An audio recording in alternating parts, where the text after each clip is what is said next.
ওম নমঃ শিবায়। নমস্কার প্রিয় দর্শক বন্ধুগণ, ধনু রাশি তথা ধনু লগ্নের জাতক এবং জাতিকাদের ক্ষেত্রে এই চলরত ফেব্রুয়ারি মাসের 23শে ফেব্রুয়ারি থেকে শুরু করে 28শে ফেব্রুয়ারি এই যে সময়টি আপনাদের কুণ্ডলীর গ্রহবিন্যাস অনুসারে কিন্তু বিশেষ চমকপ্রদ পরিবর্তন লক্ষ্য করা যাবে।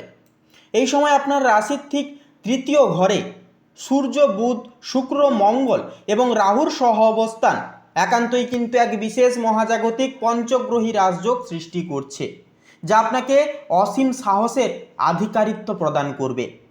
পাশাপাশি আপনার রাশির অধিপতি বৃহস্পতি সপ্তম ঘরে কিন্তু বক্রী অবস্থায় রয়েছে আপনাদের, যা অংশীদারিত্বের ক্ষেত্রে কিন্তু সম্পূর্ণ প্রভাব ফেলবে। চতুর্থ ঘরে শনিদেবের অবস্থান এবং নবম ঘরে থাকছে কেতুর অবস্থান, যা আপনার ভাগ্য এবং পারিবারিক যে একটা সুখের মধ্যে কিন্তু একটি ভারসাম্য বজায় রাখার একটা কিন্তু নির্দেশ দিচ্ছে।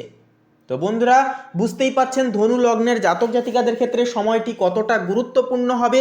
তাই বলি, আজকের এই পর্বটি একটিও মুহূর্ত স্কিপ না করে, না কেটে, না টেনে অবশ্যই সম্পূর্ণরূপে দেখার চেষ্টা অবশ্যই করুন। আশা করছি আপনারা প্রত্যেকটা বিষয় জানতে পারবেন, প্রত্যেকটা বিষয় নিয়ে কিন্তু অবগত হয়ে উঠতে পারবেন। এছাড়াও বন্ধুরা, আজকের এই পর্বটি সম্পূর্ণ দেখে আপনাদের কেমন কি মতামত, কোন কোন বিষয়ে আরও জানলে আপনারা উপকৃত হতেন, বা কোন কোন বিষয় নিয়ে কেমন কি ফলাফল পেলেন, অবশ্যই কমেন্টে লিখে জানাতে ভুলবেন না। এছাড়াও আজকের এই পর্বটিতে একটি লাইক দিয়ে কমেন্টে ভক্তি জ্ঞাপন করে লিখে যান ওম নমঃ শিবায়, হর হর মহাদেব অবশ্যই লিখে যান। দেবাদিদেব মহাদেবের কৃপায় এবং ইচ্ছা আপনাদের সমস্ত মনের ইচ্ছা, মনের কামনা বাসনা একান্তই কিন্তু পূর্ণতা পাবে। তো চলুন বন্ধুরা, এবারে আর বেশি দেরি না করে আজকের এই মূল পর্বটি শুরু করা যাক। প্রথমে বলি পারিবারিক দিকের বিষয় নিয়ে। তো দেখুন, প্রথমে যে বিষয়টি লক্ষ্য করা যাবে যে চতুর্থ ঘরে শনির যে অবস্থান থাকছে, যার কারণে কিন্তু পারিবারিক ক্ষেত্রে কিছুটা গুরুগম্ভীর পরিবেশ কিন্তু একটা সিচুয়েশন বা একটা পরিবেশ কিন্তু এটা বজায় থাকবে বা তৈরি হবে। তৃতীয় ঘরে গ্রহপুঞ্জের একাধিক সমাধ্য একান্তই কিন্তু ভাই বোনদের সাথে সম্পর্কের একটা উন্নতি ঘটাবে। কোনো পারিবারিক গেট টুগেদার বা ছোটোখাটো ভ্রমণের একটা পরিকল্পনা কিন্তু এই সময় হতে পারে। এমনকি 23শে ফেব্রুয়ারি থেকে 25শে ফেব্রুয়ারির মধ্যে পরিবারের কোনো বয়স্ক সদস্যদের পরামর্শ আপনার কিন্তু কাজে লাগবে। যদিও রাহুর প্রভাবে মাঝে মাঝে ভুল বোঝাবুঝি একটা সৃষ্টি হতে পারে, তবে আপনার উপস্থিতি বুদ্ধিতে তা কিন্তু সম্পূর্ণভাবে মিটিয়ে ফেলতে পারবেন। এবারে প্রেমের ক্ষেত্রে বলা যেতে পারে সপ্তম ঘরে রাশির অধিপতি বৃহস্পতির যে বক্রী অবস্থান এই সময় থাকছে, যা সম্পূর্ণ নির্দেশ করছে যে দাম্পত্য জীবনে পুরনো কোনো অমীমাংসিত বিষয় আবার কিন্তু সামনে আসতে পারে। পুরনো দিনের কোনো ঝামেলা, কোনো কিছু ইস্যু, সেটা কিন্তু আসতে পারে। তাই বলবো, একে অপরের প্রতি অবশ্যই বিশ্বাস এবং ধৈর্য একান্তই বজায় রেখে চলুন। প্রেমের ক্ষেত্রে সময়টি বেশ রোম্যান্টিক মুখর হবে। শুক্রের প্রভাবে নতুন প্রেমের একটা প্রস্তাব আসতে পারে বা প্রস্তাব পাওয়ার একটা যোগ রয়েছে, বিশেষ করে যেনারা অবিবাহিত জাতক কিংবা যদি জাতিকা যেনারা রয়েছেন আপনাদের ক্ষেত্রে। তবে বলবো, সঙ্গীকে কোনো কিছু বিষয়ে কথা দেওয়ার আগে অবশ্যই দুইবার অবশ্যই ভাবনা চিন্তা করুন। ভাবনা চিন্তা করে কোনো রকম কোনো কথা দিতে যাবেন। 28 তারিখের দিকে সম্পর্কের বিশেষ মাধুর্যতা একটা কিন্তু সম্পর্কের ক্ষেত্রে বিশেষ করে ফিরে আসবে।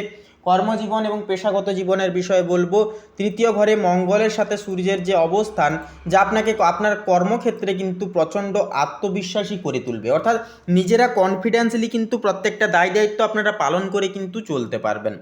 পাশাপাশি যারা বিপণন অর্থাৎ মার্কেটিং, যোগাযোগ, লেখালেখি বা মিডিয়ার সাথে যুক্ত, তাদের জন্য 23শে ফেব্রুয়ারি থেকে 28শে ফেব্রুয়ারির সময়টি স্বর্ণযুগ হতে পারে। আপনার নতুন আইডিয়া বা পরিকল্পনা উচ্চপদস্থ কর্মকর্তাদের একান্তই কিন্তু প্রশংসায়িত হবে বা প্রশংসা পাবে। তবে রাহু ও মঙ্গলের প্রভাবে সহকর্মীদের ওপর আধিপত্য একান্তই বিস্তার করার একটা চেষ্টা কিন্তু করবেন না, এতে কিন্তু শত্রু বৃদ্ধি হতে পারে। ব্যবসায়িক ক্ষেত্রে কোনো বড় চুক্তি সই করার জন্য বলবো 27 তারিখটি কিন্তু অত্যন্তই শুভ প্রখর হবে।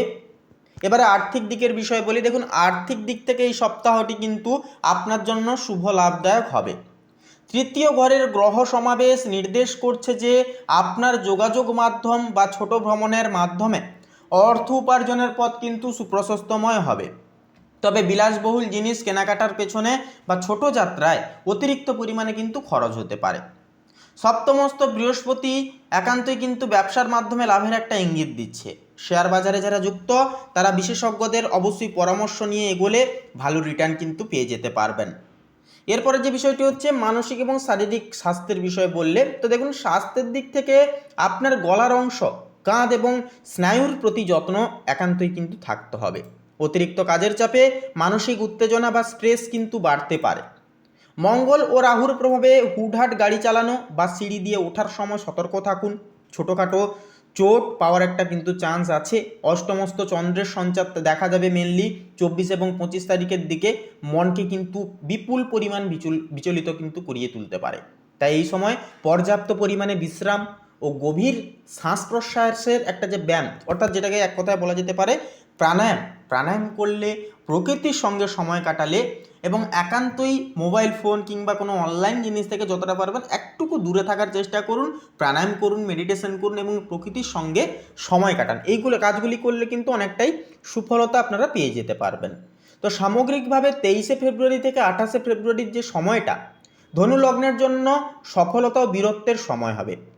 তৃতীয় গ্রহের যে একটা শক্তি বা গ্রহের যে একটা সমাবেশের শক্তি, যা আপনাকে নতুন কিছু শুরু করার প্রেরণা দেবে।